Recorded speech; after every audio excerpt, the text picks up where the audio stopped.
Sekarang ni bahasa tak ada isu. Sejarah yang akan adapt pada bahan-bahan bahasa kan.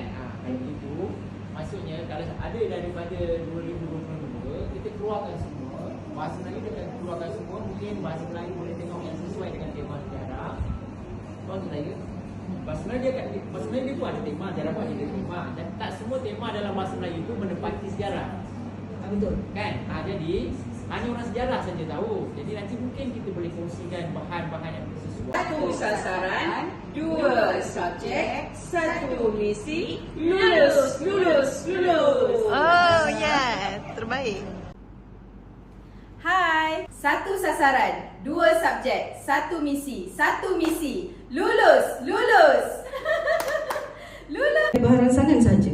Sebab tu tahun lepas ramai calon tak dapat markah sebab mungkin dilihat kita asyik suruh murid saklin saja. Kita tak guna 100% bahan tu sebagai jawapan kepada murid. Tapi bila tengok dekat sejarah, gambar itu ialah jawapan. Betul kan? So dekat situ kita nampak dah kalau kita letak gambar tu, BM kita tak sentuh mendalam, sejarah mendalam. Seterusnya dari segi cara menjawab, macam Cikgu Suryawati cakap juga tadi, BM ni dia lebih macam kebat kepada logik. Tapi sejarah tak boleh macam kebatnya, dia mesti fakta. Dekat situ kan. Dan kemudian kalau skop, BM ni meluas. Kita tak boleh nak target pun dia tanya ke mana. Tapi sejarah kita boleh berfokus menjurus kepada tu juga. Kemudian tajuk-tajuk yang dibincangkan tu jawab macam Cikgu Suryawati cakap juga tadi. Bahan 3. Untuk yang ini, dalam petikan tu cerita tentang perpaduan.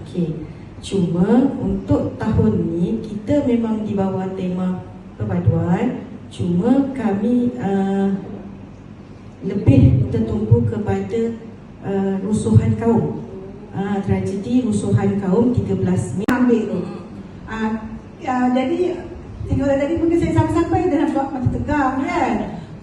Kita tak nampak nak ni. Kita nak suruh BM bentang dulu ni, sejarah bentang dulu, tak dapat di situ. Dah di hujung ni baru saya kata, okey, kita bentang hujung ni bagi sama, kita nampak kat mana nama dia ambil. Jadi tadi BM dapat dah kat mana dia boleh sesuai, sejarah sama, kita nampak kat mana nama dia ambil. Jadi tadi BM dapat dah kat mana dia boleh sesuai, sejarah dulu juga. Sebab sejarah memang harapan tumbuh tanpa disebut. Nadi tak pernah meminta henti, menghidupkan warna di setiap pagi. Walau berbeza arah dan destinasi, semuanya mencari sebuah erti.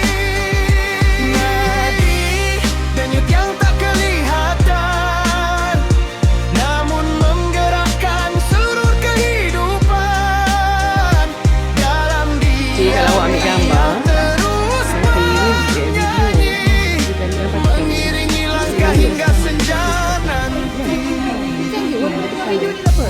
Ada jemari yang dilepaskan, ada lambaian yang ditinggalkan, ada doa yang terbang bersama, mengiring langkah insan tercinta.